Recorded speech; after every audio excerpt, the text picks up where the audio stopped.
kamera dulu habis ini. Bang, Soalnya Bang jelek. Heri ini knowledge management spesialis Rani. Nah, terus ada Bang Yofi. Bang Yofi ini program manager untuk wilayah Jawa Timur. Kalau nggak salah nggak sih nyebutnya, Bang? Koordinator. III koordinator. Kalau Jawa Timur Ya, kan ada koordinator untuk lagi. wilayah Jawa Timur. Ya. Nah, terus ada Pak Huda. Pak Huda ini di COP-nya Mitra Kunci. Orang Jogja juga loh, Ran. Deket Yakum rumahnya. Oh iya, tetangga. Iya, deket banget sama rumahnya sama Saya kantornya langganan Yakum. martabak depan Yakum itu. Oh enggak, Pak. Kopinya juga nggak, Mas?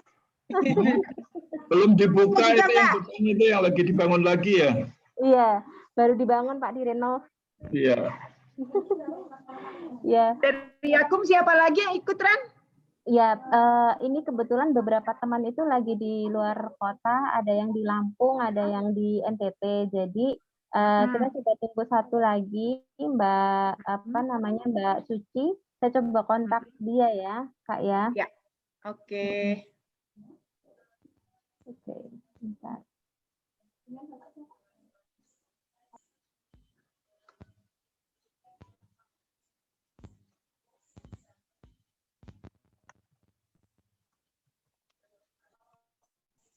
Mas Huda pindah ya? Mas Huda gue minta pindah. Gue sampai nyariin Maksudnya? Mas Huda di meeting Di sana 11. dicariin tadi. Hah? Pindah dari Imakario. Oh. Dirimu lagi di Imakario ya, Mas? Gilang juga ikutan pindah nih. Ye, rame ye. Terus si Makario siapa kalau Gilang pindah, Mas sudah pindah? Ya, makanya sudah selesai ya? Belum, masih, tapi di situ ada Bang Ernest sih. Ada Bang Hernan, Mbak Lensi masih di sana ya? Masih. Bang Ernest, Bu Lensi. Aku semua ada.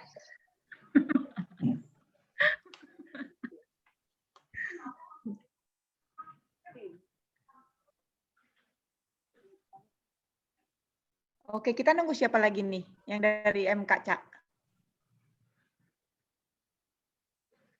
Mbak Eni, katanya Mbak mau Eni, ikut. oh iya. Mbak Eni tadi mau ikutan ya? Oke.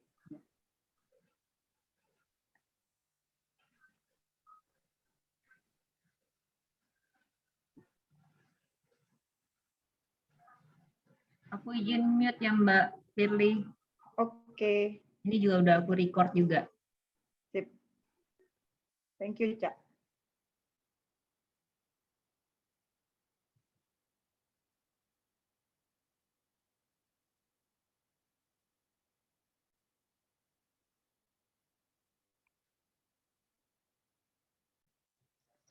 Kita nunggu dari Yakum satu lagi ya, Ran. Iya, Kak. Ini aku Iya. lagi kontak dia juga, Kak. Oke.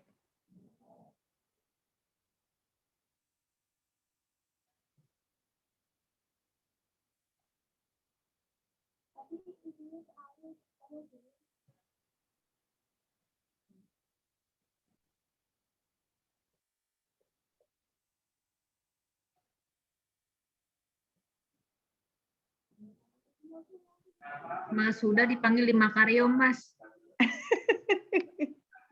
Mana? Di Makario. Apa yang terkait apa? Aku deketin ya bentar. Sebentar aku buka satu yang lain lagi. Luar biasa. Udah kayak DJ nih. Emang bisa dua ya Zoom ya? Oh, Belum yang nggak pernah bisa nyoba dua sih. itu Teams ya? Ya, Cak. Ya, yang nggak bisa dua tim. Oh, Zoom bisa dua. Berarti gue bisa di KKN tetap ya? Tapi bandwidth-nya ya? Tapi jangan salah denger ya, Bang. Ntar ya. Salah buka ini, mute. Terus gue tiba-tiba ngomong tentang BLK di KKN.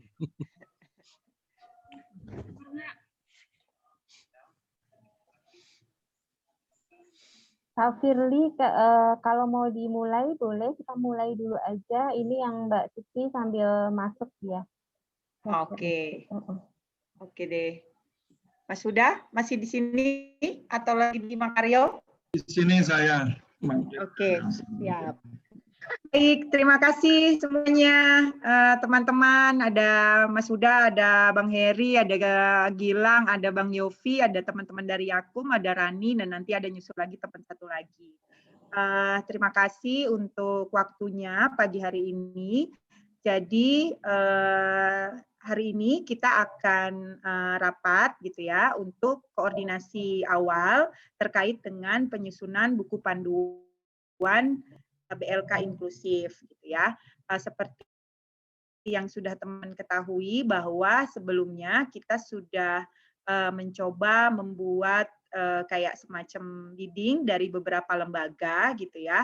Ada disable, lalu kemudian ada Clobility, lalu kemudian ada Divaling, lalu ada Yakum. Nah, dari 4 organisasi yang kita coba minta untuk memberikan penawaran dan membantu kita untuk menulis, akhirnya terpilih teman-teman Yakum yang akan membantu kita menyusun sebuah buku panduan BLK inklusif gitu ya.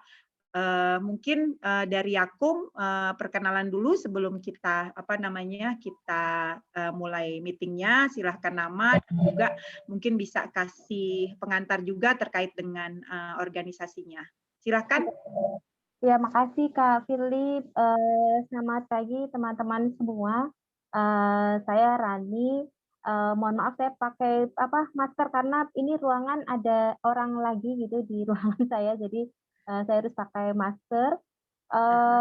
Baik, terima kasih ya sudah diberi kesempatan bersama dengan teman-teman untuk nanti kita menyusun buku panduan bagi BLK yang nantinya akan ditujukan untuk kawan-kawan difabel.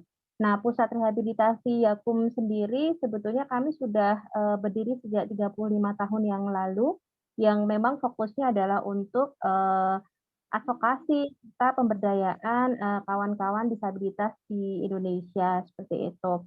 Nah, kaitannya dengan pekerjaan ataupun kerja-kerja untuk ketenagakerjaan inklusif, kami juga sebenarnya sudah memulai. Misalnya kalau untuk yang area Yogyakarta misalnya kita memiliki kolaborasi dengan beberapa BLK, kemudian Dinas Ketenagakerjaan, dan juga perusahaan-perusahaan yang selama ini juga selalu berkoordinasi, berdiskusi dengan kita untuk mempekerjakan disabilitas di perusahaan mereka. Dan juga ada pengusaha-pengusaha secara individual, seperti misalnya saat ini ada perusahaan batik, misalnya pengusaha batik, kemudian juga pengusaha makanan begitu, yang selalu meminta ataupun berkonsultasi ya kepada kita untuk bisa menyediakan akomodasi yang layak.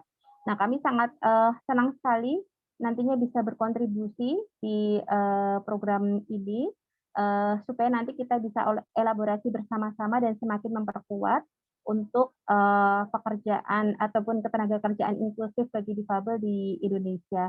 Dan kami berpikir bahwa ini tidak hanya semacam penyusunan panduan saja, tetapi ada advokasi juga di dalamnya. Karena saya juga kami membaca di profilnya ini ya, Mitra Kunci USAID, bahwa selama ini juga sudah ada kerja-kerja juga yang dilakukan, baik itu di Jawa Tengah, Jawa Barat, Jawa Timur, begitu, termasuk juga relasinya dengan Kementerian Tenaga Kerja. Ini pasti juga akan menjadi pelengkap untuk nanti kolaborasi ke depannya.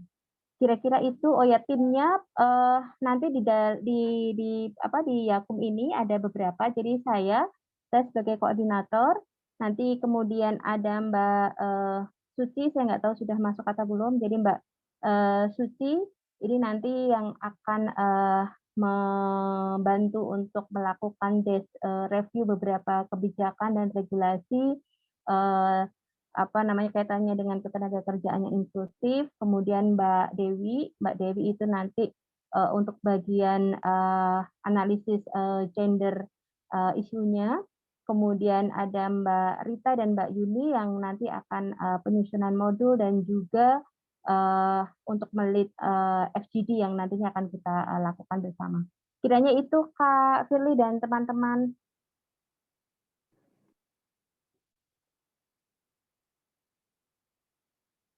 Oke, makasih Rani.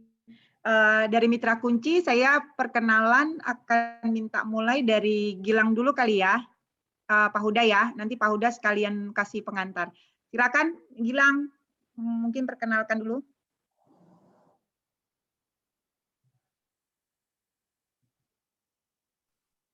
Gilang masih mute, Gilang. Nggak ada suaranya, Gilang. Oh iya lupa, sorry, maklum Zoom.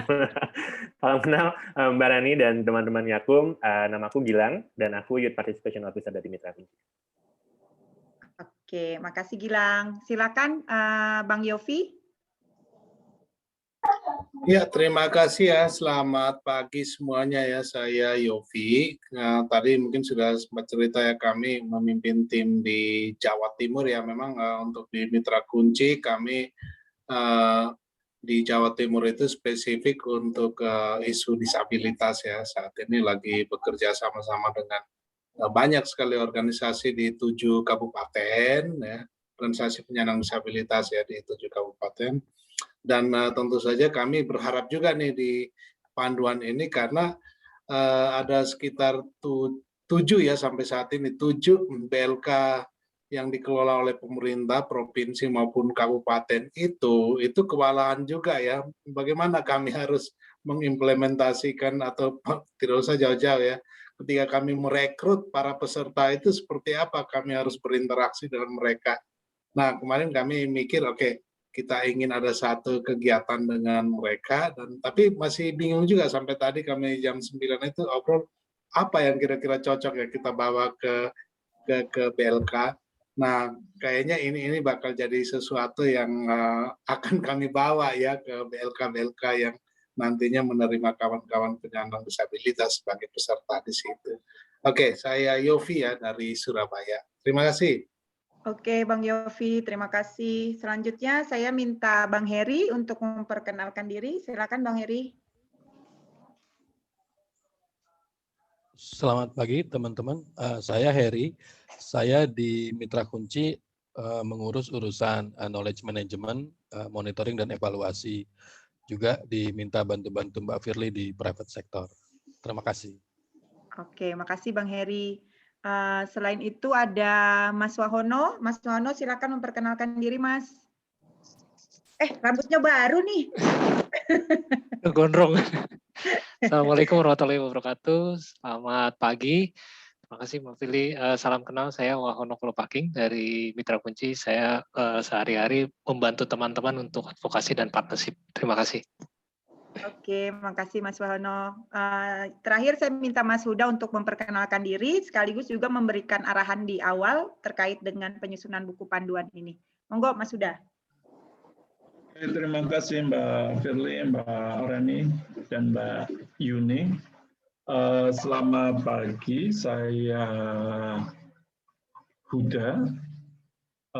Saya kebetulan sebagai DCOP, Deputy Chief of Party Mitra Kunci.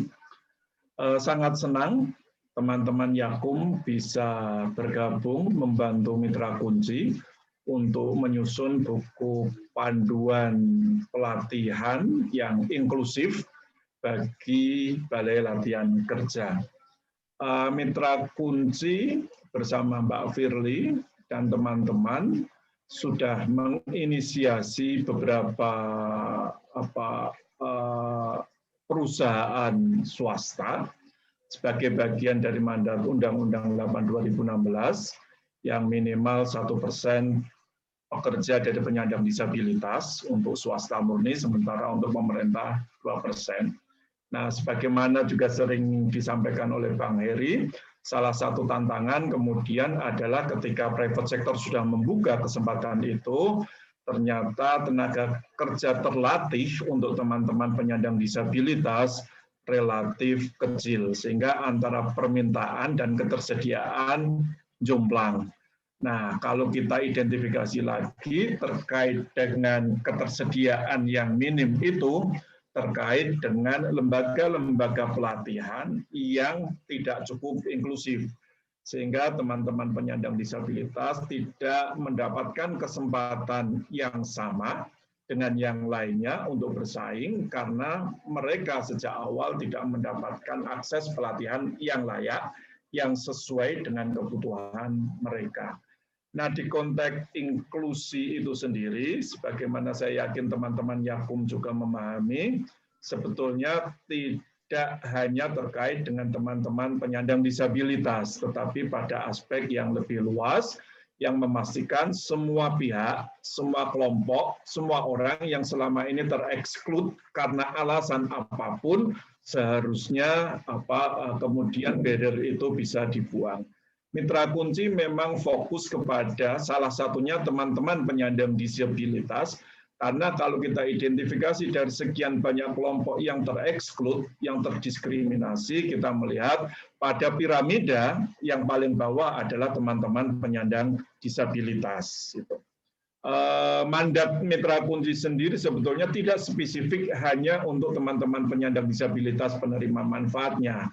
Kami biasa menyebutnya sebagai PNV Youth, Poor and Vulnerable Youth, anak-anak muda yang mereka miskin dan rentan. Bisa jadi tidak terlalu miskin, tetapi karena sesuatu hal bisa jadi kemudian pada posisi rentan. Jadi PNV Youth, dua kelompok yang menerima manfaat menjadi mandat dari penerima manfaat program Mitra Kunci. Nah, di Jawa Timur memang kita kemudian ada program yang disebut sebagai EEE, Employment and Entrepreneurship, untuk teman-teman penyandang disabilitas secara khusus di 7 kabupaten kota.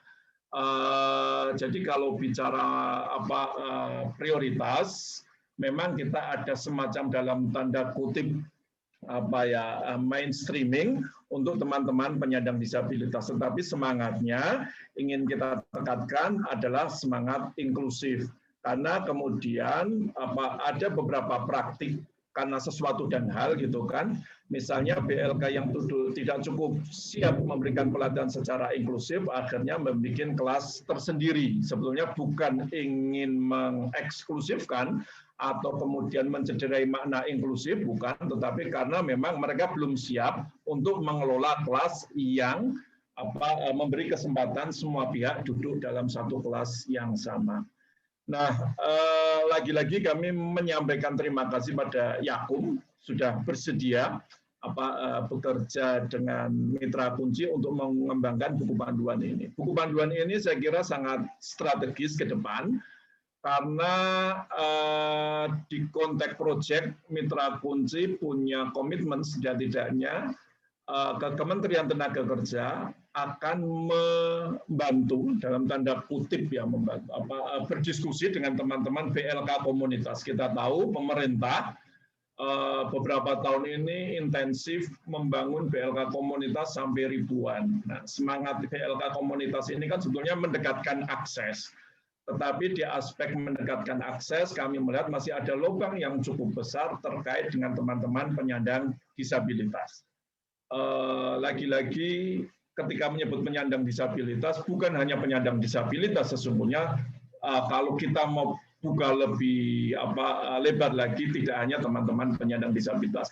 Karenanya kami berharap dengan keterlibatan teman-teman Yakum yang memiliki portofolio begitu mendalam terkait dengan isu-isu disabilitas, bisa memberikan kontribusi yang signifikan bagi Mitra Kunci dalam mewujudkan apa yang menjadi mandat proyek maupun program. Nah, mungkin nanti kita berharap juga teman-teman tidak hanya terlibat di penyusunan buku, karena senyampang dengan proses penyusunan buku, kami juga akan mulai bergerak membuat pelatihan untuk BLK komunitas. Nanti mohon berkenan, misalnya kami mengundang teman-teman dari Yakum menjadi salah satu narasumber untuk pelatihan-pelatihan bagi teman-teman BLK komunitas, walaupun proses penyusunan bukunya mungkin sedang berjalan. Bisa jadi itu menjadi bagian dari uji coba, bisa juga menjadi bagian dari elaborasi situasi lapangan yang sesungguhnya itu kayak apa sih bagi beberapa BLK, khususnya BLK komunitas. Walaupun lagi-lagi buku panduan ini tidak kita tujukan sekadar untuk BLK komunitas. Tetapi BLK secara keseluruhan kita tahu, BLK itu cukup rumit manajemennya, ada yang di bawah kementerian, ada yang di bawah pemerintah provinsi, ada yang di bawah pemerintah kabupaten kota yang tidak saling menyambung ada kalanya. Tetapi juga tidak hanya untuk BLK, kita berharap buku panduan ini kemudian bisa kita diseminasi juga ke teman-teman LPK, lembaga pelatihan keterampilan. Demikian saya kira lagi-lagi saya menyampaikan terima kasih sebesar-besarnya bagi teman-teman Yakum yang berkenan bergabung untuk menyusun buku yang akan sangat bermanfaat ini. Terima kasih untuk teman-teman Yakum, terima kasih untuk Firly, Bang Heri, Gilang, Mas Nano, dan Bang Yofi. Demikian. Oke, makasih Pak Huda. Sudah ya. Oke, makasih Pak Huda.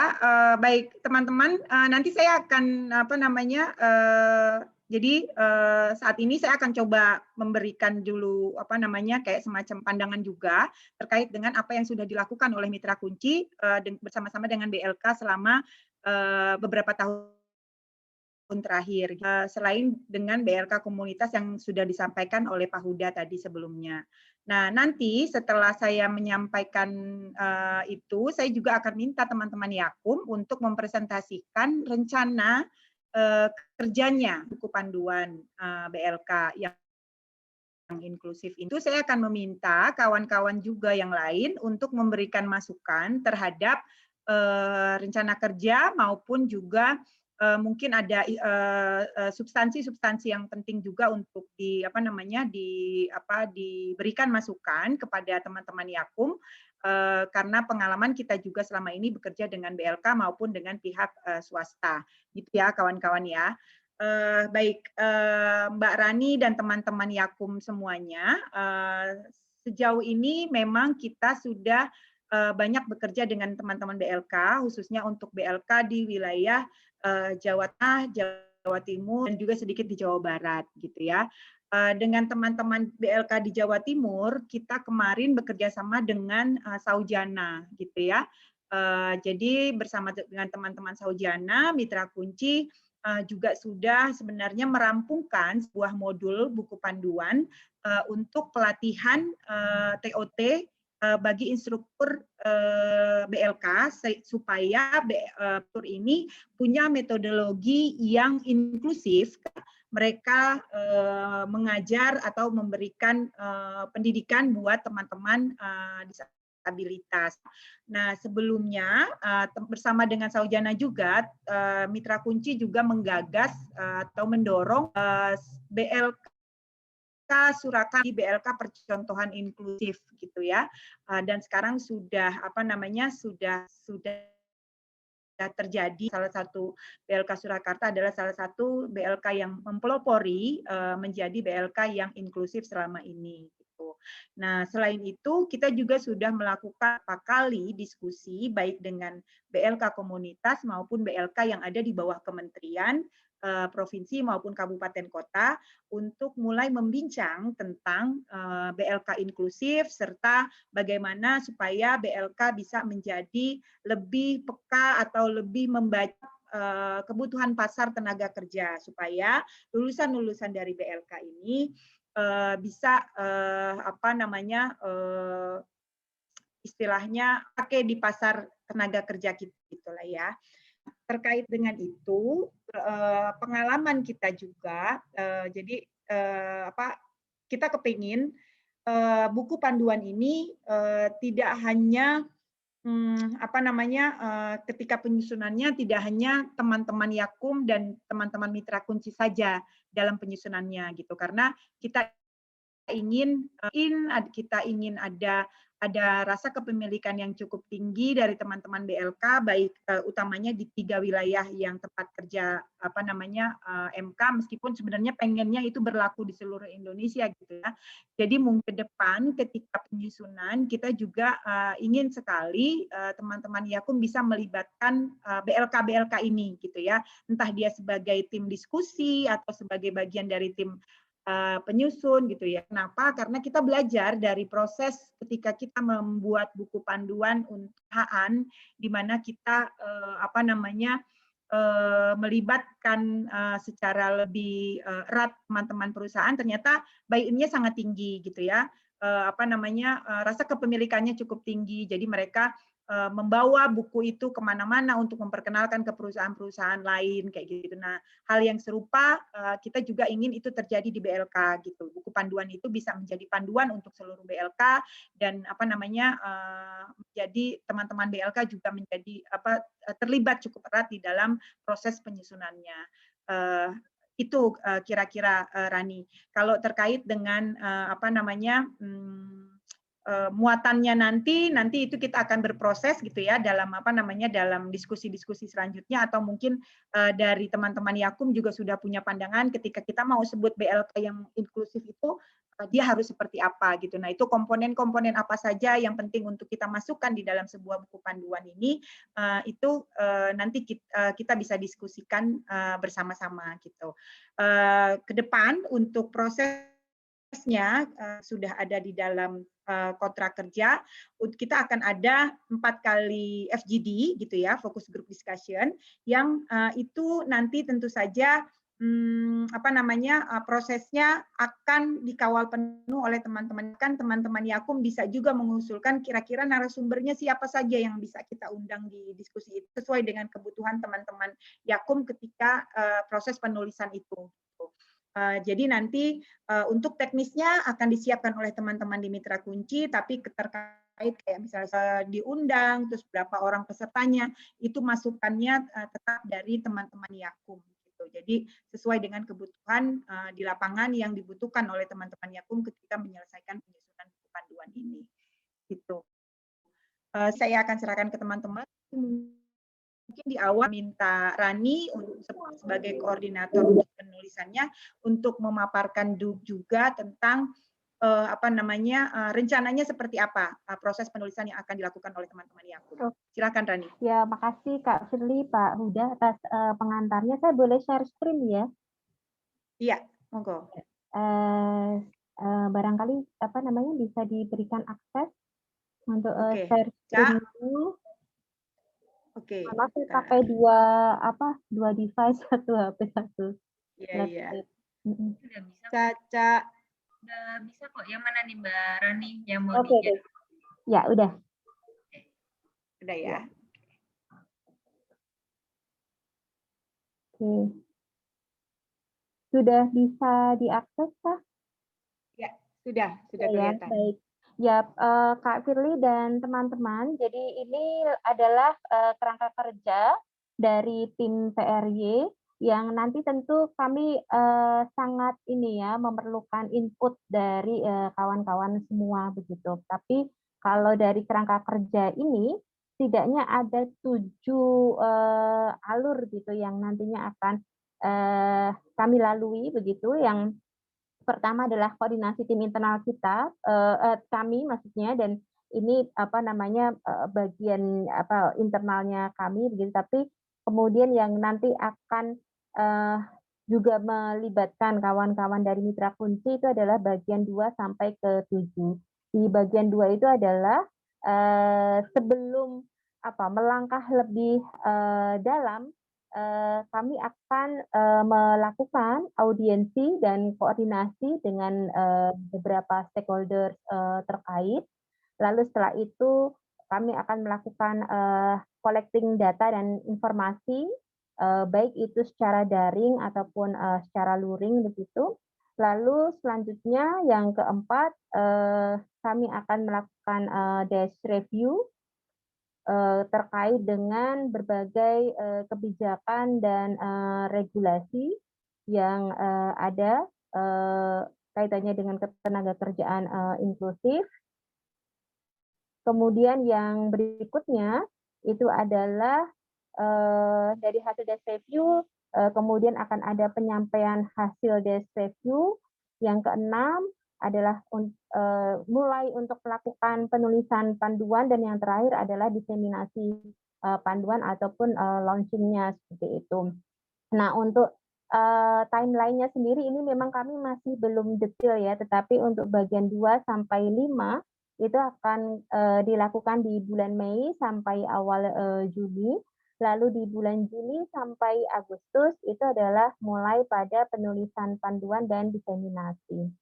Nah, ya ini penjelasan dari masing-masing tahapan. Untuk koordinasi internal kami lewati saja. Nah, ini untuk yang audiensi dan koordinasi dengan stakeholders terkait, tujuannya adalah sebetulnya untuk melakukan konsolidasi dengan berbagai pihak yang relevan kaitannya dengan penyusunan modul ini, kemudian juga menggalang dukungan juga untuk penyusunan modul, termasuk juga di dalam audiensi dan koordinasi tersebut kami sekaligus dapat memetakan kondisi saat ini kaitannya dengan perkembangan kebijakan, regulasi, implementasinya, lalu sumber daya serta peluangnya.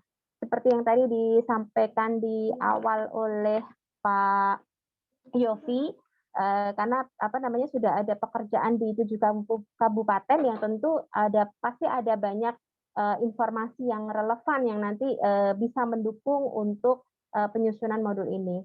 Kemudian untuk stakeholders-nya yang kami coba petakan dan nanti juga bisa ditambahin ataupun diberi masukan oleh kawan-kawan. Untuk nasional sendiri, Kementerian Ketenagakerjaan sudah pasti itu akan jadi target juga.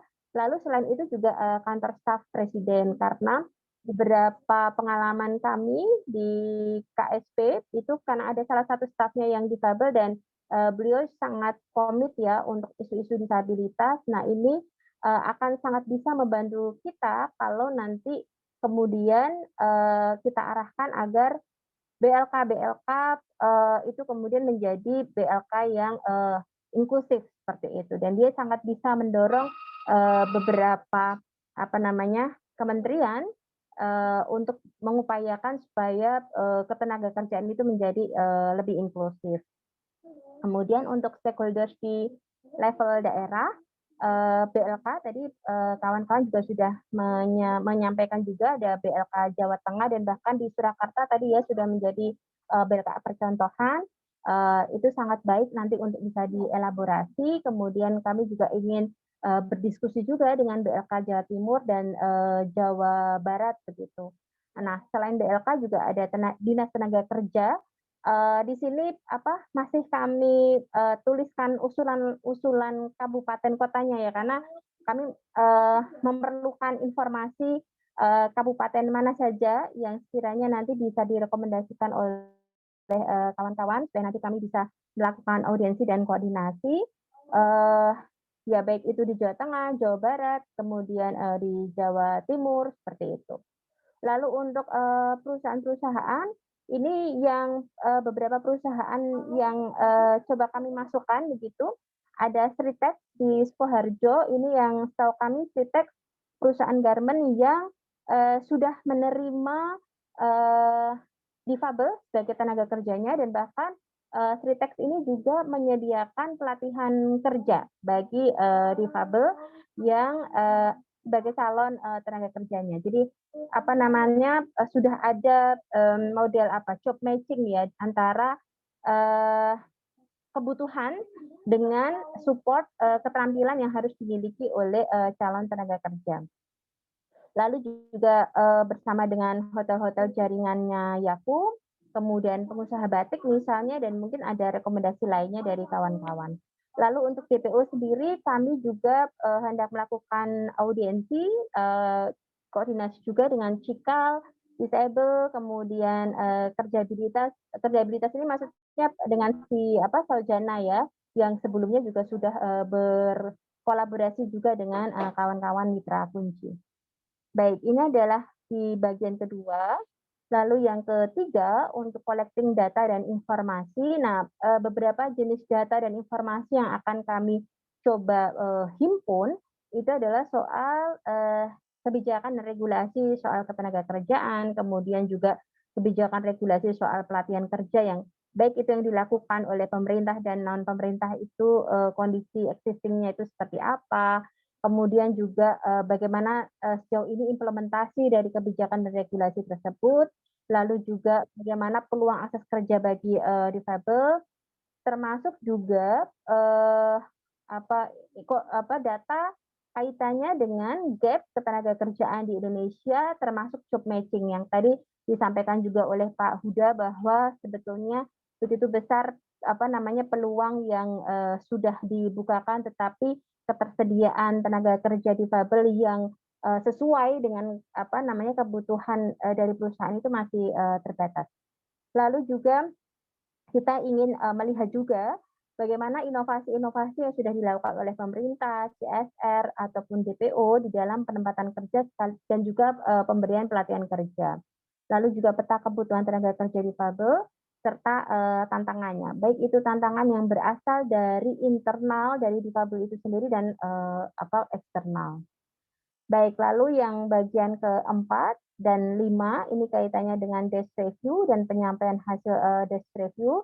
Dari data dan informasi tadi, itu akan kita coba analisis, kita petakan, kita analisis, lalu setelah itu kita akan melakukan diseminasi hasil desk review-nya ya, terutama pada stakeholders yang pada saat audiensi dan koordinasi kita himpun, supaya mereka juga mengetahui bagaimana hasil dari collecting data yang sudah kita lakukan, termasuk juga analisisnya.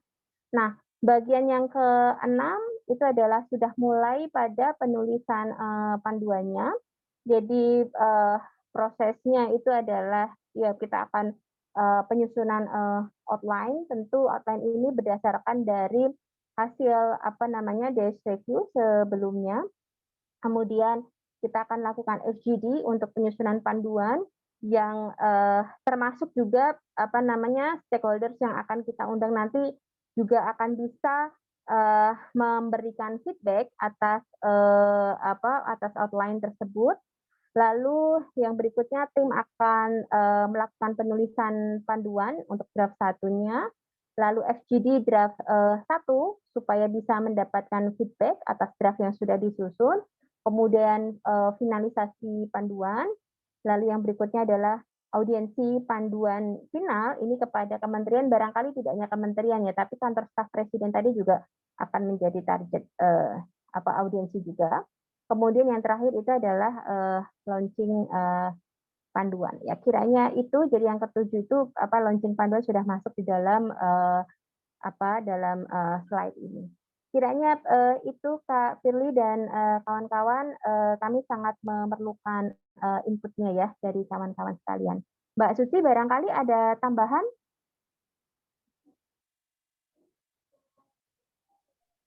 Iya, mungkin saya menambahkan sedikit, Mbak Rani. Ya. Terkait dengan itu tadi, salam kenal buat kawan-kawan di Mitra Kunci. Saya Suci, satu tim dengan Mbak Rani. Dari yang dipaparkan Mbak Rani tadi, sebenarnya di alur itu nanti ada yang kami ingin koordinasikan juga di hari ini adalah tahapan-tahapan di mana kami harus berkoordinasi dengan kawan-kawan di Mitra Kunci begitu. Jadi nanti sebelum finalisasi dan draft-draft itu nanti akan kami komunikasikan ke Mitra Kunci gitu. Nah, hanya saja kemarin belum kami masukkan di situ pada bagian mana kira-kira nanti kemudian kita bisa berkoordinasi dengan Mitra Kunci gitu sebelum difinalkan panduannya. Mungkin itu sih Mbak sedikit tambahannya. Iya, makasih Mbak Suci.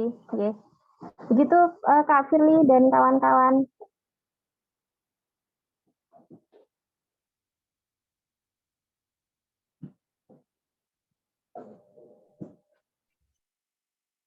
Halo? Iya, Mbak Firly sorry, mana masih nih? mute. Ya, sorry masih mute. Padahal udah panjang tadi. Makasih Rani dan Yuni, Mbak Yuni untuk penjelasannya. Saya akan kasih kesempatan dulu untuk teman-teman yang akan memberikan masukan terhadap yang sudah dipresentasikan oleh teman-teman Yakum. Silakan Bang Heri, ada masukan? Ya,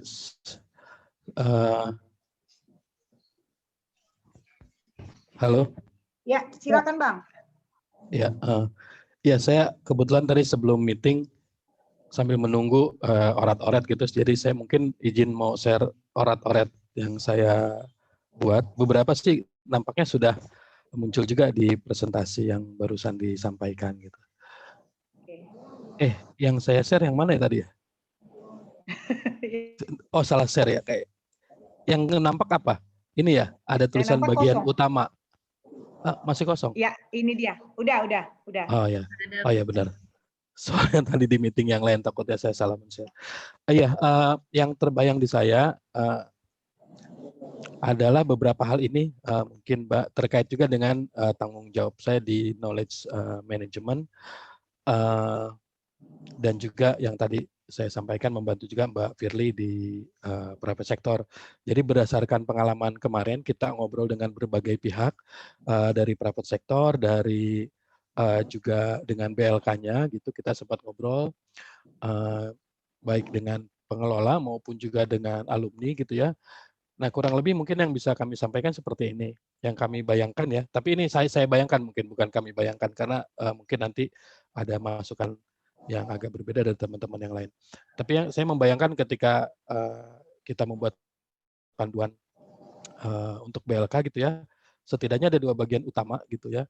Jadi ada bagian yang terkait bisnis modelnya, dan ada yang kaitan dengan pelaksanaan pelatihannya gitu. Jadi kalau bisnis modelnya semoga itu bisa digunakan oleh para pengelola BLK, karena sekarang BLK juga ada BLK komunitas mungkin ya. Jadi mungkin ini juga bisa membantu bisnis model. Demikian juga mungkin dengan existing BLK, karena kenapa bisnis model ini penting? Sebenarnya bukan bisnis model dalam pengertian bagaimana mereka survive. Mungkin kalau BLK komunitas itu relevan karena nanti mereka mandiri gitu ya. Tapi kalau yang di bawah dinas atau di bawah kabupaten atau di bawah APBN itu kan mereka mengelola budget pemerintah ya. Nah, dalam konteks itu mungkin bisnis modelnya adalah dengan siapa mereka berrelasi, relasi yang perlu dibentuk itu apa, lalu lintas informasi yang harus disaling pertukarkan dengan para pihak itu apa gitu. Itu yang saya maksud dengan si bisnis model. Jadi bagaimana dia mengelola itu sebagai bagian dari sesuatu yang lebih besar, mungkin begitu. Nah kemudian yang kedua mungkin ada bagian terkait si pelaksanaan pelatihannya sendiri gitu. Jadi mungkin dua itu bisa membantu teman-teman BLK supaya selalu kreatif, selalu bisa merespon pada situasi dan selalu terhubung dengan para pihak. Nah terkait yang pelaksanaan pelatihan, saya juga melihat mungkin ada 2 hal ini gitu ya, yang umum sama yang khusus terkait sama peserta, maksudnya dengan teman-teman difabelnya. Apa yang perlu kita terapkan di dalam panduan sehingga para pengelola BLK mengerti ini dan bisa menerapkannya. Sesuatu yang terkait sama yang umum yang tadi udah disinggung juga oleh Mbak Rani ya. Konsepsi inklusivitas itu apa sih, being inklusif itu apa sih maknanya gitu ya. Jadi bukannya kemudian mengistimewakan atau charity gitu. Memang di partner kami ada yang tadi disampaikan Mas Huda ya, mereka nggak memasukkan teman-teman difabel dalam pelatihan yang reguler, tapi membuat sendiri. Itu lebih karena mereka belum siap dan takut ada hal-hal yang tidak diduga, jadi mereka melakukan itu. Tapi mereka sadar bahwa ke depannya mereka akan tidak itu karena eksklusif ya, tapi tetap akan menjadi inklusif. Nah, misalnya konsep seperti itu, terus konsep bahwa setiap orang bisa menjadi difabel gitu ya, jadi bahwa inklusivitas itu selalu relevan gitu. Nah, ini mengingat banyak juga argumen mereka siap, tapi mana nggak ada difabelnya gitu. Kalau ada difabelnya kami sih siap. Ini kan problemnya bukan menunggu ada yang mendaftar dulu baru menjadi inklusif gitu ya, tapi ya inklusif udah menjadi standar baku gitu ya gitu. Itu satu mungkin yang perlu juga ada konsepsi seperti itu. Jadi kayak perubahan mindset dari teman-teman pengelola. Kemudian ini juga yang sering banget dimunculkan baik di teman-teman BLK maupun di private sector, yaitu ragam disabilitas. Banyak juga yang belum tahu gitu. Dan potensi mereka bisa maksimal di mana sih gitu.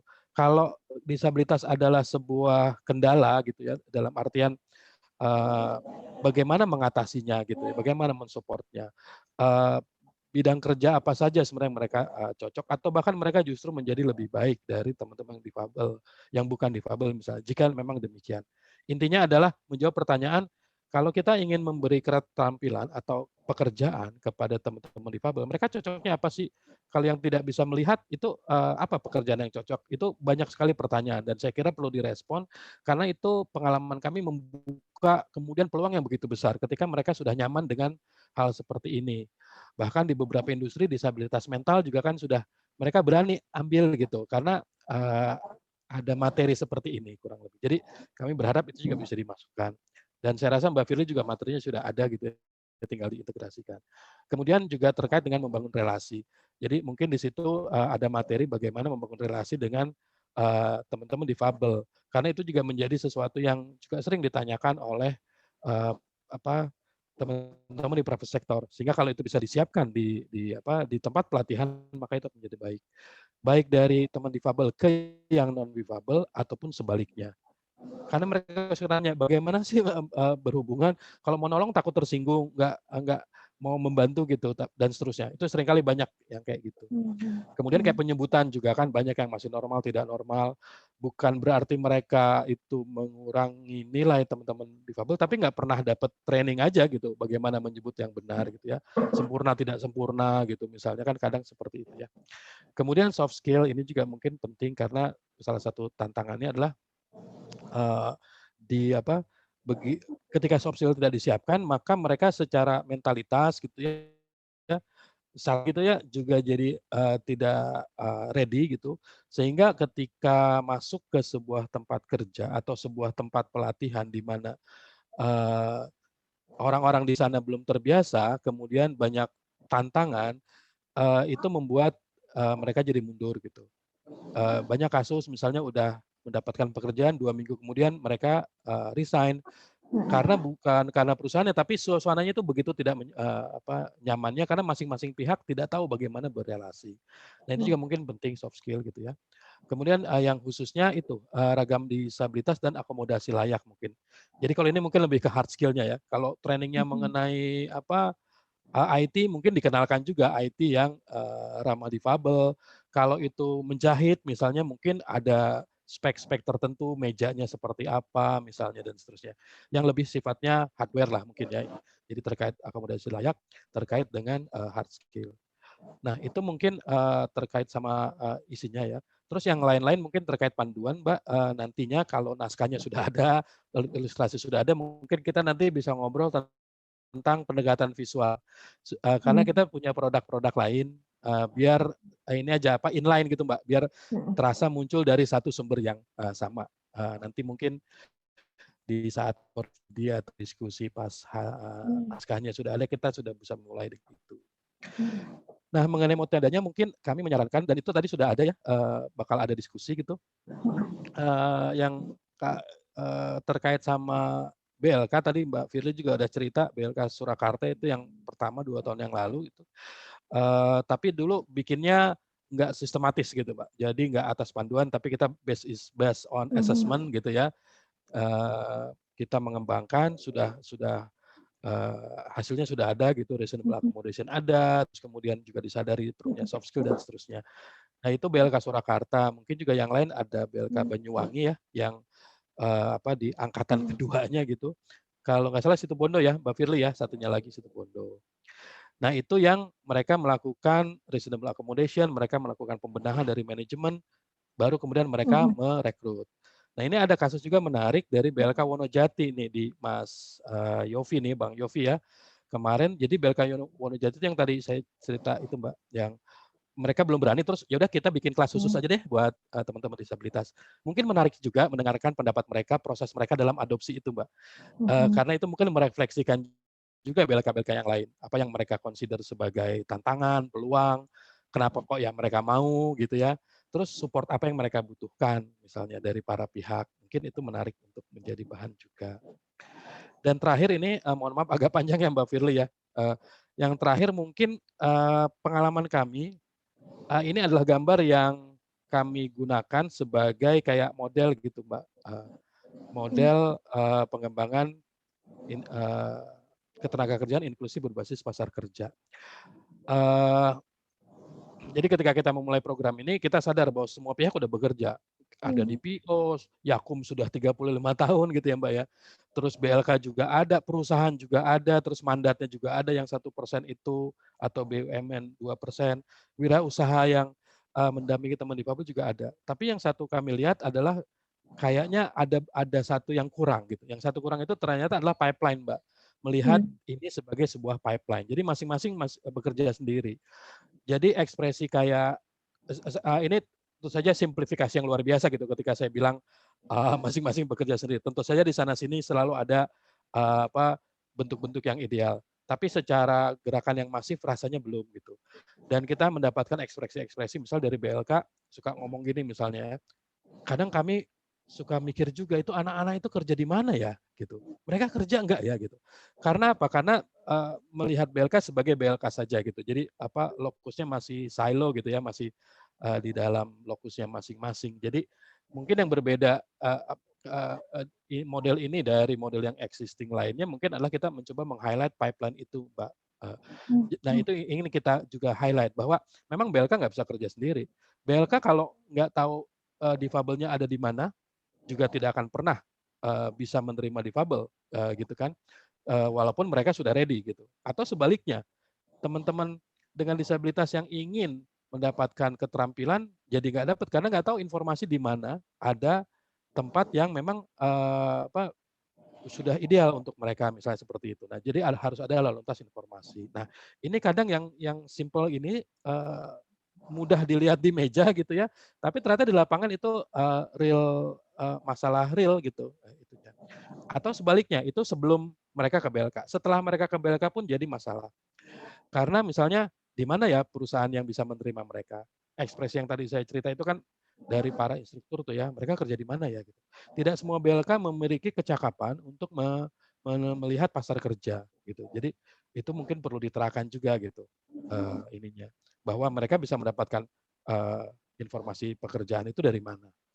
Nah, sebaliknya di dunia kerja juga demikian. Kami siap menerima teman-teman dengan disabilitas, tapi di manakah mereka? Ada di manakah status skill mereka? Jadi ini ada jawaban, ada pertanyaan yang sebenarnya bisa saling menjawab, tapi nggak ketemu gitu, Mbak. Nah, itu mungkin yang kita perlu highlight di panduan ini, sehingga mungkin nanti teman-teman teman-teman BLK tuh bisa tahu gitu ya, ketika mereka ingin reach out pada teman-teman dengan disabilitas, mereka merasa, aduh kami nggak bisa nih kalau harus rekrutmen terus ke desa gitu ya. Tapi kan ada Yakum, tapi kan ada lembaga lain gitu yang bisa bekerja sama misalnya, kalau terkait dengan komunitas teman-teman disabilitas. Atau mereka bingung skill apa yang sebaiknya kami berikan ya kepada mereka, sehingga mereka nanti kalau udah lulus, itu bisa langsung bekerja. Nggak cuma jadi penjahit misalnya, kursus jahit kan di mana-mana ada nih ya BLK. Begitu dia menjahit, dia menjadi penjahit ke 200.000 gitu, yang bahkan harus bersaing gitu kan, jadi susah. Nah, mungkin kecakapan ini melihat pasar kerja juga bisa, dan tidak harus sendiri gitu. Mungkin bisa main sama Apindo gitu, bisa main dengan asosiasi pengusaha. Yang mana pengusaha juga jadi untung karena nanti dia bisa mendapatkan tenaga terampil karena dia menyampaikan informasi peluang kerja yang mereka butuhkan misalnya. Nah, kami ingin walaupun ini panduannya untuk BLK, tapi nanti ada kesadaran di situ skill-skill dasar buat BLK sehingga mereka melihat diri mereka sebagai bagian dari pipeline dan mereka tahu pipeline itu siapa di luar mereka yang mereka harus kontak supaya akhirnya teman-teman dengan disabilitas ini bisa bekerja atau berwirausaha. Nah, terakhir mungkin saya berdasarkan pengalaman Wonojati, saya jadi berpikir ini masih terkait sama pipeline, tapi ternyata kayaknya kita bisa melihat BLK itu sebagai inkubator mini. Contoh yang kemarin, mungkin nanti Bang Yofi juga bisa highlight ya di sini. Contoh misalnya BLK Wonojati itu kan yang masih belum berani ya kalau dicampur gitu, jadi inklusif, jadi masih eksklusif, dipisahkan. Tapi kemudian mereka melatih beternak lele dan hidroponik. Terus setelah selesai training, itu kolamnya memang dibuatkan. Terus lelenya boleh dibawa pulang. Jadi itu ekor. Tapi itulah sesuatu yang baik gitu. Artinya begitu lulus tuh bisa melakukan sesuatu. Nah, cuman kalau nggak ditangkap sama dinas-dinas lain atau pelaku-pelaku lain kan ya 1000 itu juga kemudian tidak akan berkembang terlalu banyak. Nah, mungkin ini bisa dilakukan gitu ya dengan BLK menyampaikan, kami sudah melatih ini loh, tapi kami kan bukan dinas KUD nih, bukan dinas yang memberi bantu permodalan, bukan dinas perdagangan yang bisa membantu pendampingan misalnya. Nah, itu terjadi komunikasi seperti itu. Nah, jadi informasinya mungkin yang bisa kita masukkan. Kurang lebih seperti itu, Mbak Rani dan teman-teman gitu yang bisa dari sisi kami gitu berdasarkan selama ini 2 tahun terakhir ini ngobrol dengan teman-teman di tingkat lapangan. Terima kasih.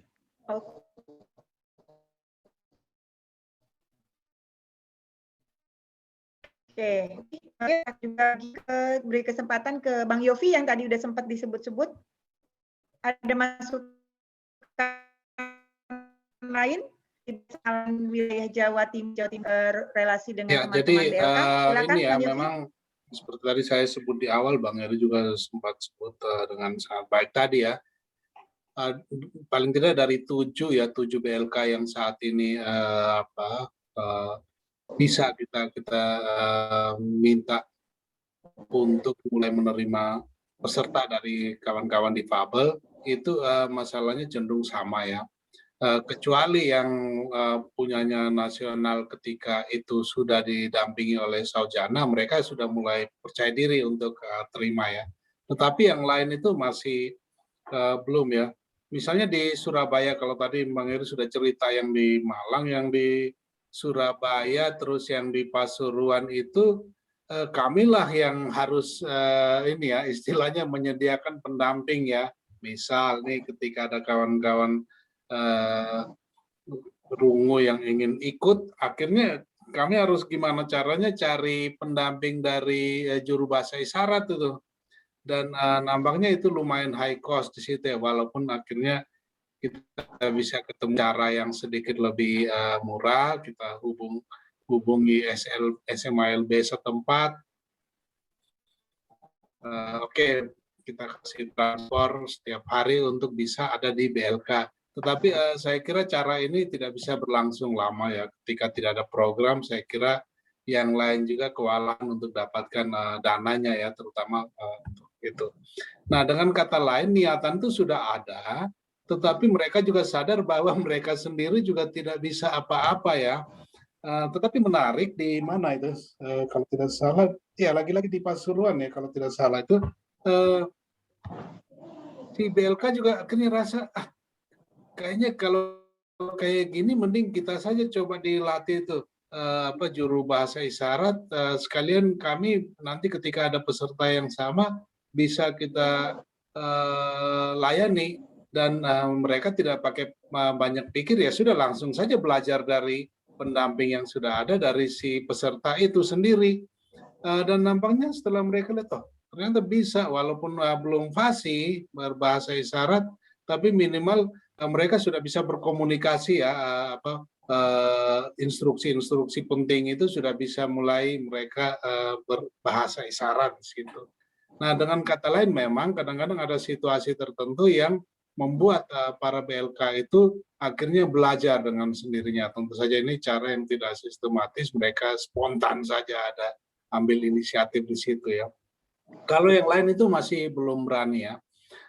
Terus juga mungkin salah satu barangkali Bang Heri yang perlu kita masukkan, kalau ingat dulu diskusi di Banyuwangi ya, ketika BLK Banyuwangi itu sudah latih dan ada satu peserta difabel, saya ingat waktu itu kalau tidak salah kelasnya itu housekeeping, ketika akan melakukan sertifikasi setelah pelatihan, ternyata petugas dari kita sebutnya itu yang untuk melakukan sertifikasi itu menolak ya untuk memberikan sertifikasi. Jadi BLK pun juga antara sedih dan kecewa karena sedih dalam artian nih orang sudah dilatih tinggal satu tahapan mendapat sertifikasi itu ditolak oleh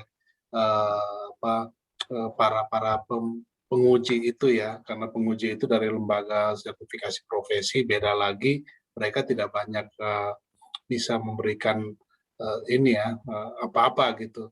Cuman peristiwa itu menyisakan bahwa ada satu orang tidak disertifikasi, dan ini juga jadi catatan mungkin kita perlu juga masukkan bagaimana dengan mereka yang para mungkin ya, pemberi sertifikasi dari lembaga sertifikasi profesi ini juga boleh kita sebut ya di dalam panduan ini. Mungkin saja ada semacam satu standar yang dibuat berbeda atau ada catatan khusus bahwa untuk kawan-kawan difabel misalnya begitu ya. Karena ujung-ujungnya itu sih di pasca pelatihan yang dibutuhkan itu sertifikasi ya untuk mereka itu bisa diterima di mana-mana secara lebih mudah gitu. Jadi kalau ternyata sistem saya sudah ditolak, ya akhirnya percuma semua pelatihan itu. Bukan berarti percuma sekali, tapi banyak peluang yang akhirnya dia tidak bisa dapat. Itu kira-kira dulu dari saya, Mbak Firly. Oke, terima kasih Bang Yofi. Mas Wahono, mungkin ada tambahan lagi yang ingin dikasih masukan buat teman-teman Yakum? Oh, terima kasih Mbak Firly. Untuk saya belum dulu. Ya, belum dulu ya. Oke. Oke, makasih Mas Wahono. Mbak Eni punya masukan lain untuk teman-teman Yakum? Atau kira-kira menurut Mbak Eni apa yang penting untuk kita perhatikan ketika kita mau menyusun sebuah buku BLK? Monggo Mbak Eni, silakan. Terima kasih Mbak Firly. Selamat siang teman-teman. Kalau tadi saya sudah melihat suaranya kecil nih Mbak Eni, bisa lebih besar? Oke. Halo? Ya, sip. Bisa? Ya, udah, sip. Oke. Oke, makasih. Kalau saya tadi lihat dari pemaparannya Mbak Rani sih sudah cukup ya untuk memulai untuk mengembangkan buku panduannya. Paling nanti tinggal kita diskusi aja ketika nanti kita lihat setelah teman-teman Yakum konsolidasi dengan stakeholder bagaimana sih sebetulnya hasilnya seperti apa, karena mungkin ada hal kalau saya sendiri memang belum banyak terlibat dengan BLK gitu ya. Cuman kalau seperti tadi sih sebetulnya kalau saya kemarin sudah pernah diskusi dengan salah seorang instruktur di BLK di Lembang, memang ada opportunity sih sebetulnya kalau misalnya BLK itu memang belum siap untuk menyelenggarakan secara bersamaan antara difabel dengan non difabel, sehingga ada kemungkinan bagaimana sih sebetulnya teman-teman difabel ini untuk bisa mengakses pelatihan itu. Jadi seperti ada teman-teman difabel membuat proposal yang ditujukan kepada BLK, minimal pesertanya 20 orang, jadi itu ada sih sebetulnya skema seperti itu. Kalau yang di BLK Lembang, itu informasi yang saya dapat dari instrukturnya, tapi secara kelembagaannya saya belum tahu banget gitu ya, dan itu yang memang harus saya juga cari informasi lebih lanjut untuk yang di BLK Lembang ini. Mungkin itu aja sih Mbak Firly. Kalau misalnya secara teknis, saya percaya sih sebenarnya teman-teman Yakum lebih memahami dengan sangat baik ya untuk isu disabilitas ini. Itu aja, makasih Mbak Firly, teman-teman.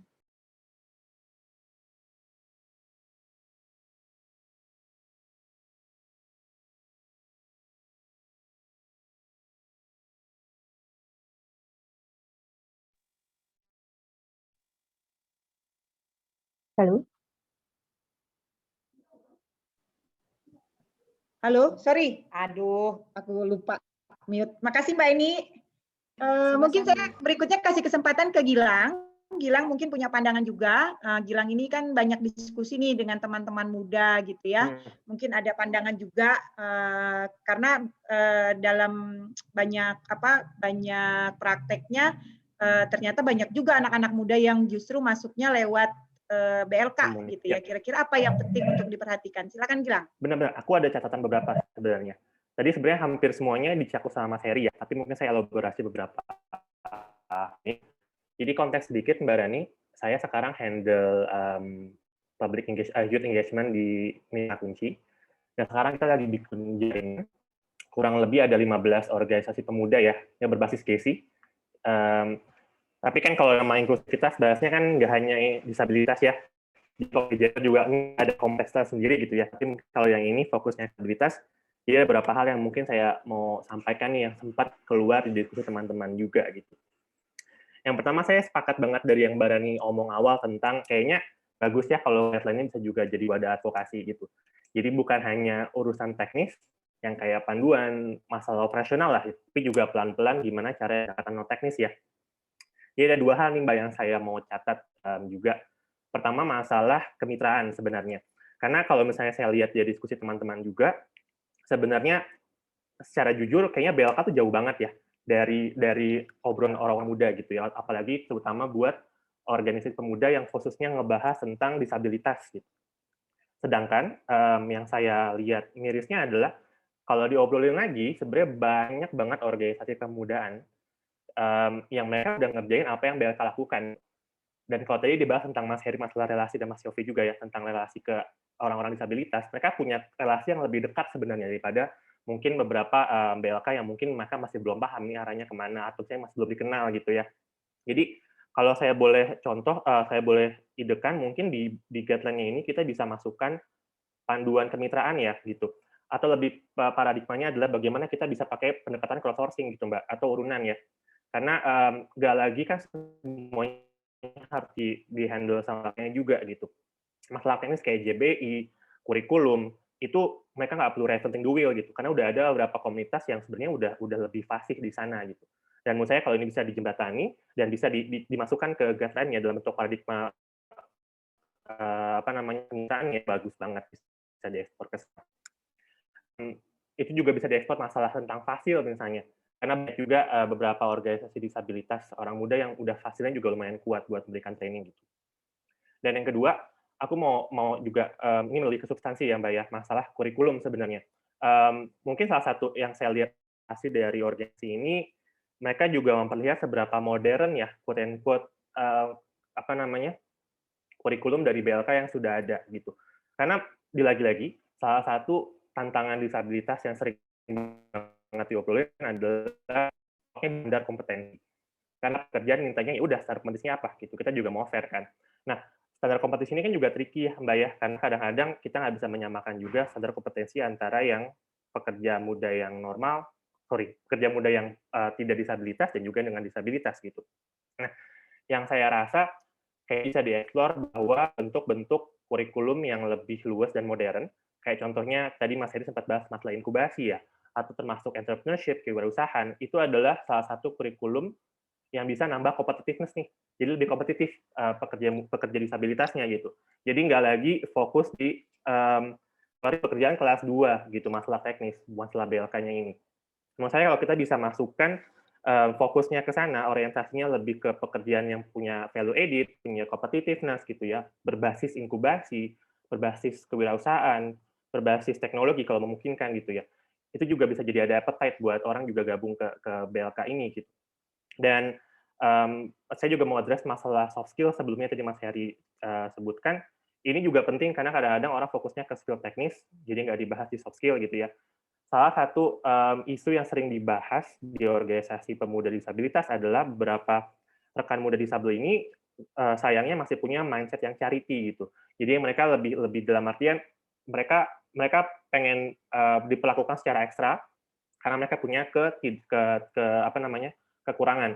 Ini sebenarnya agak dilema juga nih karena kadang-kadang itu yang jadi untuk mereka lebih proaktif membentuk progres inklusivitas juga jadinya agak-agak mandek karena mereka masih menganggap ayo dong kita butuh bantuan nih, instead of mereka juga kolaborasi bareng-bareng. Mungkin kalau misalnya pertimbangan soft skill ini bisa dimasukkan, saya rasa juga oke banget gitu. Dan yang terakhir masalah stakeholder, tadi yang Mbak Rani ngomong di alur 2 ya. Kebetulan tanggal 22 ini Mbak dari jaringan orang muda ini kita ada kumpul bareng temu komunitas sebenarnya. Tapi memang kita berbahas tentang akses berbasis gizi ya, bagaimana diskriminasi berbasis gender dan disabilitas itu buat orang kerja muda gitu. Tapi salah satu yang mau diundang adalah Kak Angki yang tadi Mbak Arani sebut dari Disable Enterprise. Kita masih coba garap buat beliau jadi pembicara. Saya rasa kalau nanti teman-temannya pun bisa ikutan, ini oke banget nih. Dia juga dapat gambaran kira-kira seperti apa pandangan dari orang mudanya. Karena so far udah ada 16 organisasi yang kita mau listed, mau diundang. Mungkin itu dari saya Mbak Fili. Terima kasih.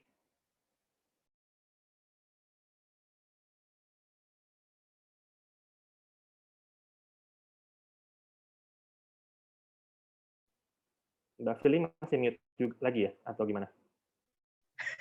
Selalu kelupaan. Sorry. Makasih ya Gilang.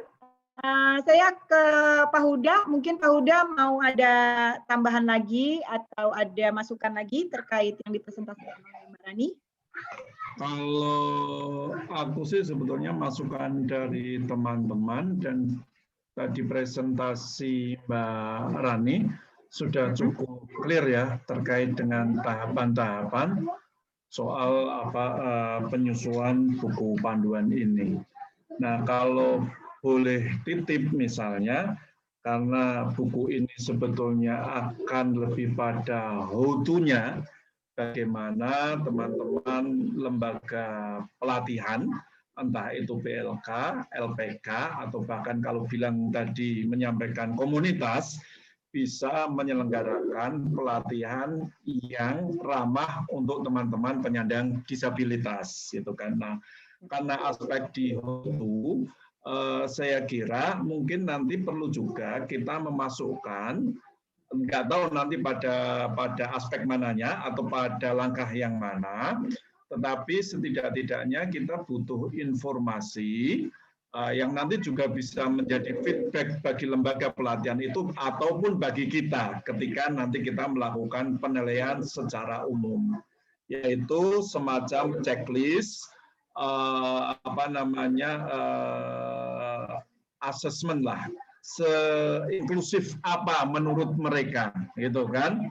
Karena ada kalanya inklusivitas yang mereka pahami dan inklusivitas yang ingin kita sampaikan ada perbedaan. Nah, kita perlu mendengar juga, misalnya nanti usul saya di dalam buku ini ada 2 halaman atau 1 halaman yang memberikan kesempatan bagi teman-teman untuk mengukur diri dulu, gitu kan, sebelum mereka membaca, sehingga sebagai buku yang menjadi panduan bagaimana menyelenggarakan pelatihan yang ramah bagi teman-teman penyandang disabilitas, itu nanti bisa juga menjadi refleksi, oh saya mengalami peningkatan begitu selesai membaca buku ini.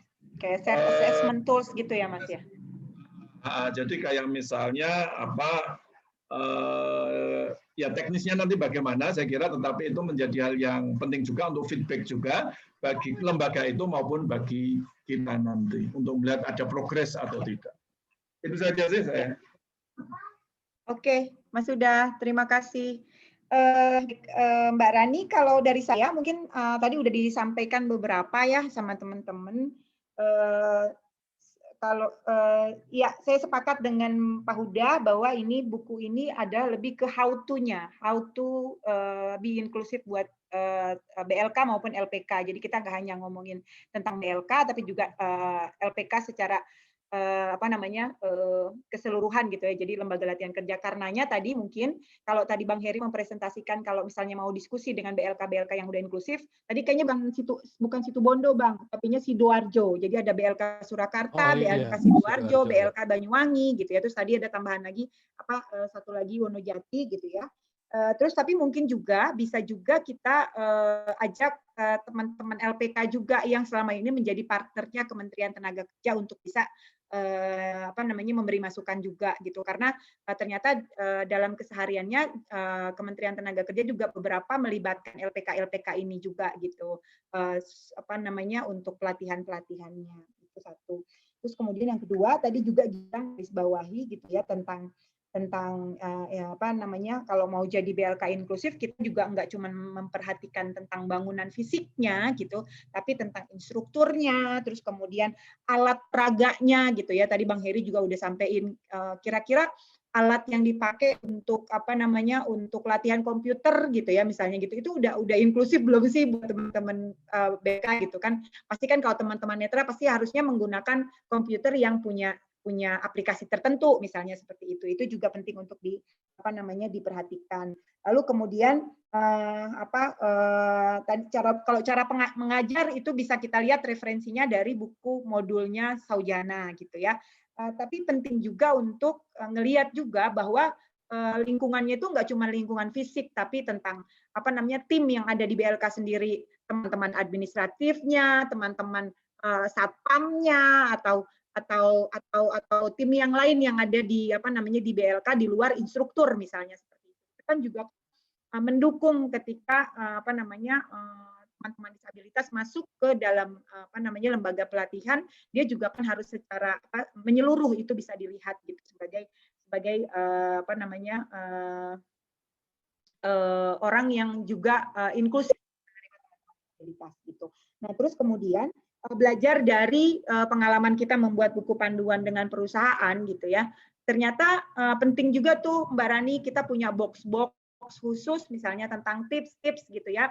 Ketika tadi Gilang juga udah ngingetin kalau disabilitasnya perempuan gitu ya, yang punya kekhasan perempuan ketika menstruasi atau yang lainnya, atau ketika disabilitas tertentu yang misalnya punya kebutuhan untuk jadwal minum obat yang rutin dan lain sebagainya. Nah, itu juga penting untuk kita masukkan ke dalam entah box, entah apa gitu kayak gitu-gitu. Itu juga kayaknya harus kita perhatikan juga. Lalu kemudian nyambung juga apa yang disampaikan Bang Heri sebelumnya. Kita tuh kemarin bikin survei Mbak Rani, survei di 17 perusahaan garment yang jadi production unitnya H&M. Di luar bayangan kita gitu ya, ternyata ketika kita ngomongin tentang disabilitas, kita bikin survei itu pertanyaannya gini, disabilitas yang ada di tempat kerjamu, dia bekerja di unit apa sih gitu. Kita nanyanya seperti itu. Kenapa kita nanya seperti itu? Kita pengen melihat buang stigma-stigma yang selama ini mengatakan bahwa hanya di disabilitas A yang bisa bekerja di tempat kerja A gitu, atau disabilitas B yang bisa bekerja tempat disabilitas B. Tapi ternyata setelah kita survei itu tuh itu buyar semua tuh anggapan-anggapan itu. Bisa loh teman-teman netra kerjaannya di tempat menjahit misalnya gitu, atau di tempat setrika gitu. Itu yang menurut kalau pandangan awam kan mana mungkin sih masa ngejahit sama teman-teman netra kan kayak gitu-gitu ya gitu. Jadi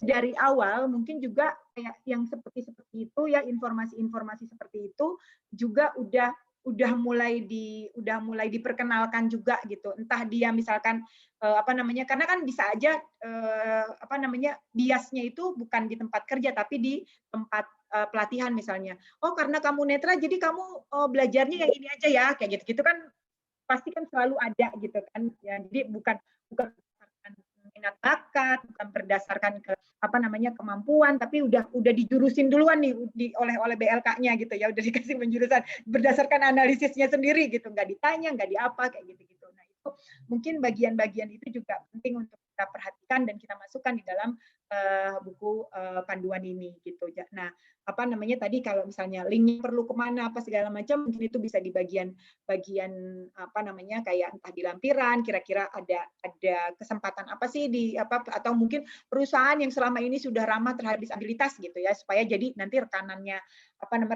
BLK gitu ya untuk link and match dan lain sebagainya itu bisa jadi lampiran apa kayak gitu. Itu sih sementara dari saya, tapi saya kalau tadi Mbak Rani atau Mbak Yuni nanya, nanti di MK kita komunikasinya kemana? Ke saya. Jadi kita diskusi panjang gitu ya, apa-apa mau 24 jam mau gangguin saya juga nggak apa-apa kalau terkait ini gitu ya, nanti kita tanya-tanya diskusi apa segala macam sepanjang kebutuhannya teman-teman gitu.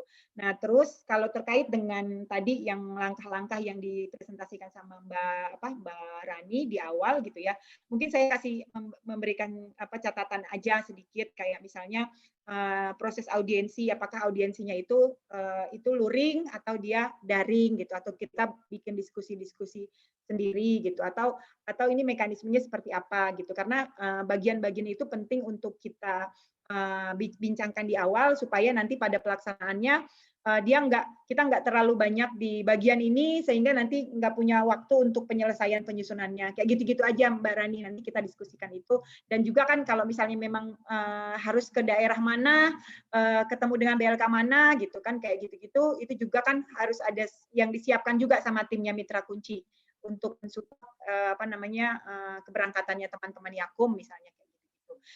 Saya berharap yang bagian-bagian itu mungkin nanti secara lebih detail bisa dikomunikasikan ke kami gitu ya. Kira-kira timeline-nya lebih fix itu kapan gitu ya, supaya support apa yang bisa dibantu oleh teman-teman mitra kunci itu bisa dipersiapkan dari awal. Itu aja sih Mbak Rani, Mbak Yuni. Ya, makasih Kak Firly dan kawan-kawan yang lain. Terkait dengan tadi ya, banyak hal yang menjadi input ini telah kami catat juga, dan ada beberapa yang ingin kami konfirmasi ya Kak, kami tanyakan. Yang pertama, kalau misalnya kami akan melakukan audiensi ataupun koordinasi ke BLK gitu untuk collecting data, itu kira-kira prosesnya akan mengulang nggak dengan proses sebelumnya yang barangkali sudah dilakukan oleh kawan-kawan mitra kunci gitu. Jangan sampai kemudian nanti ketika kami akan lakukan audiensi ataupun koordinasi, pembahasannya itu sama sehingga kemudian redundant dan mungkin akan menimbulkan entah itu resistensi atau seperti apa. Mohon masukannya untuk hal tersebut. Ya, kalau terkait itu sejauh ini enggak ya, Rani, karena untuk diskusi-diskusi yang dilakukan sebelumnya itu kita lebih banyak pada diskusi tentang baru kayak belanja ide untuk menyusun sebuah buku panduan buat BLK, belanja ide tentang penting untuk kayak punya bisnis model kayak gitu-gitu. Jadi diskusi lebih khusus, lebih tajam tentang bagaimana menjadi BLK yang inklusif tadi ya, karena ini udah mengarah pada penyusunan itu belum ada. Saya pikir nggak akan mengulang sih dari proses sebelumnya. Ya, oke, makasih Kak. Lalu apakah kemudian kita akan sepakati waktunya durasi untuk kita melakukan koordinasi untuk paham mengenai progresnya sudah sejauh mana, kemudian kami juga bisa mendapatkan feedback itu, apakah ada harapan dari kawan-kawan mitra kunci kita akan lakukan koordinasi setiap durasinya bagaimana gitu. Iya. Kalau kemarin terpikir oleh saya begini, jadi kan teman-teman ini kan pertama akan mengumpulkan data dulu nih, gitu kan, ya kan, pengumpulan data, gitu kan. Tapi mungkin sebelum pengumpulan data kita akan koordinasi lagi dengan tim yang lebih kecil, gitu ya. Kira-kira data apa aja yang akan kita kumpulkan, gitu ya, untuk berdasarkan tadi masukan kan kita mau arahnya nih, kita udah punya bayangan buku panduan yang seperti apa sih yang kita inginkan. Udah dari situ kan kita udah punya nih kira-kira data apa saja yang kita butuhkan gitu. Nah, sebelum berangkat kita bisa koordinasi untuk pengumpulan data itu.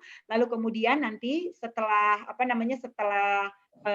selesai pengumpulan data, teman-teman sudah punya data yang bisa dipresentasikan, itu bisa kita kumpul lagi untuk untuk ketemu gitu ya, untuk diskusi lagi. Terus nanti dari situ kita bisa mulai juga nih menyusun bareng-bareng, misalkan outline-nya akan seperti apa sih yang akan kita mau gitu. Outline-nya gitu ya, nanti itu akan kita diskusikan lagi, kumpul lagi di situ. Nah, dari situ teman-teman udah mulai menulis, nanti draft pertama yang tadi Rani udah itu kita kumpul lagi, gitu kan? Kita kumpul lagi, oke, kita diskusikan lagi bareng-bareng. Habis itu nanti teman-teman kalau ada perbaikan atau penambahan dan lain sebagainya silahkan menambahkan gitu kan. Nah, dari situ baru nanti kita akan ketemu lagi yang draft yang udah agak setengah matang istilahnya ya, lebih dari setengah matang bahkan gitu ya, kayak gitu. Kita kumpul lagi di situ. Nah, di situ kita sudah mulai tadi tuh dengan usulannya Bang Heri, kita sudah mulai akan melibatkan teman ilustrator gitu. Jadi kayak misalnya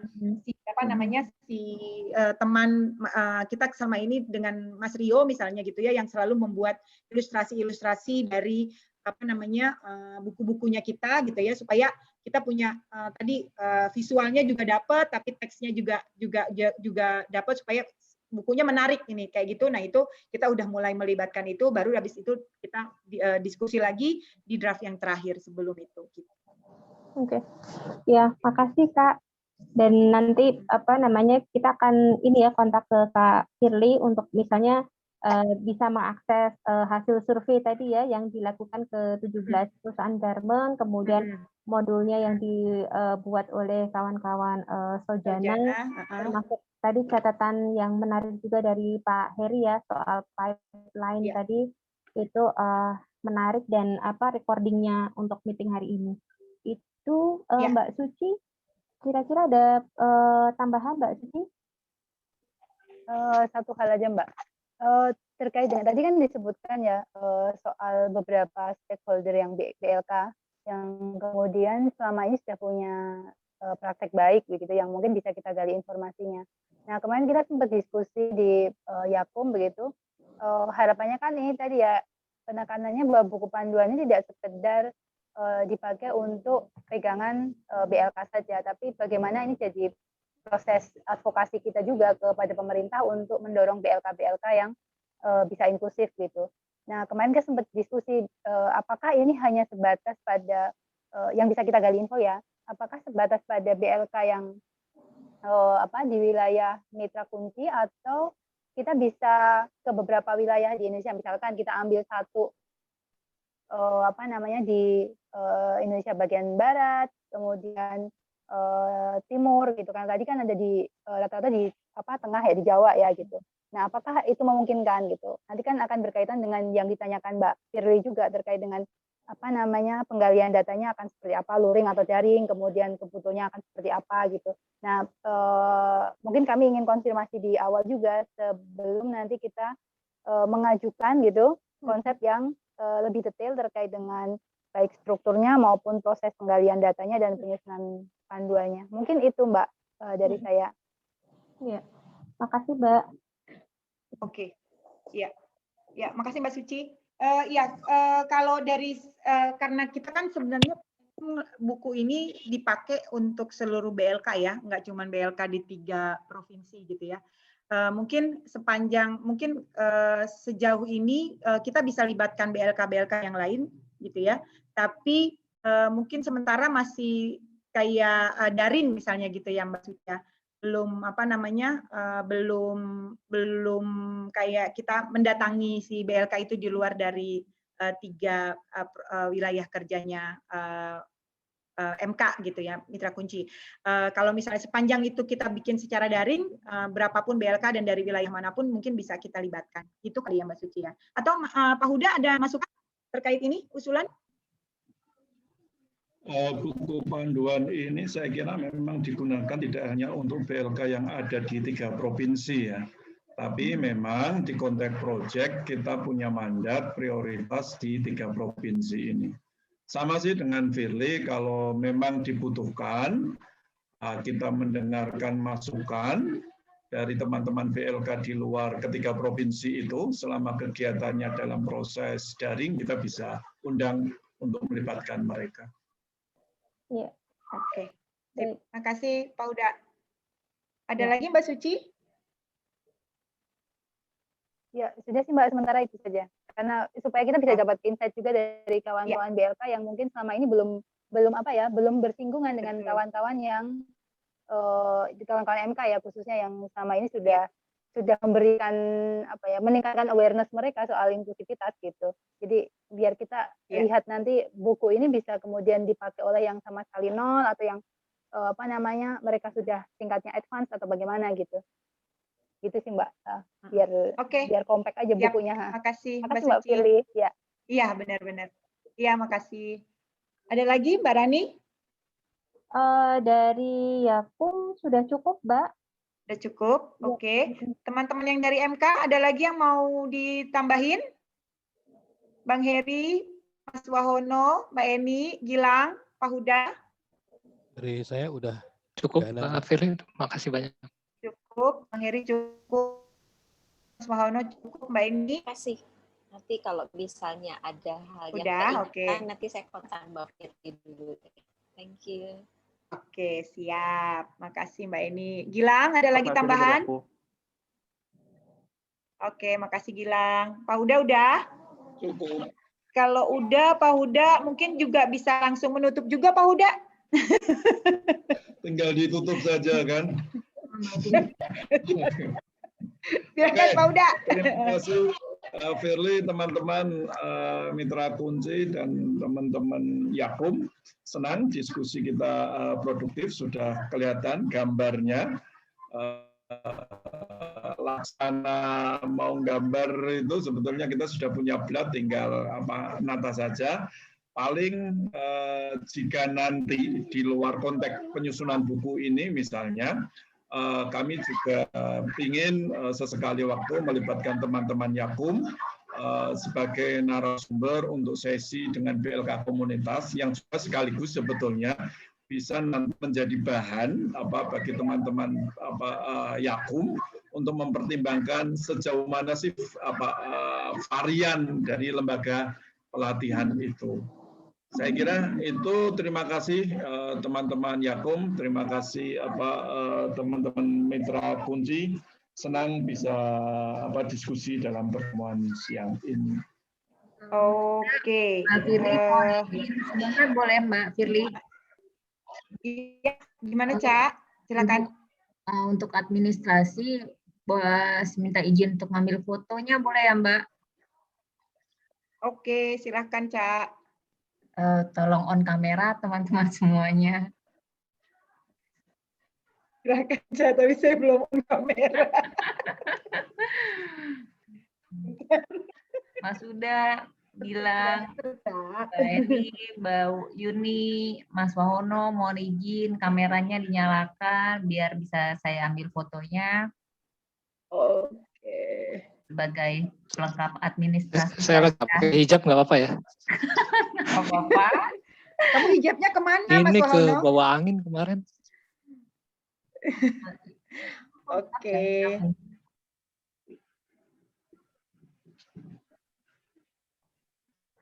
Belum ada Mana ya? nih Mbak Eni? Mbak Eni mukanya belum keluar Mbak. Gilang bisa tolong bantu nggak di hitam semua?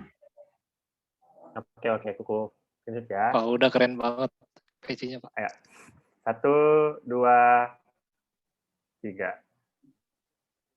Oke deh. Bentar, ada kesalahan. Iya. Kok Udah? Belum, bentar Aku Mbak. udah nih, udah dapet nih Cak. Udah dapat. Oke, aku mau Ya. bisa. Oke. Oke. Makasih ya.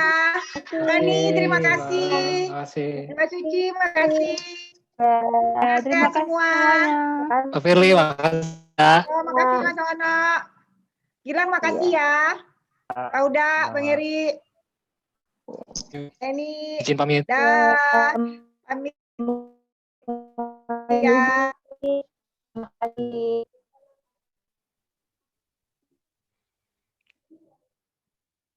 Lanjut sini aja ya, Fir. Ya, udah pergi dia. Panggil lagi, Cak. Cak. Panggil lagi Firly, Cak. Mau lanjut dikit.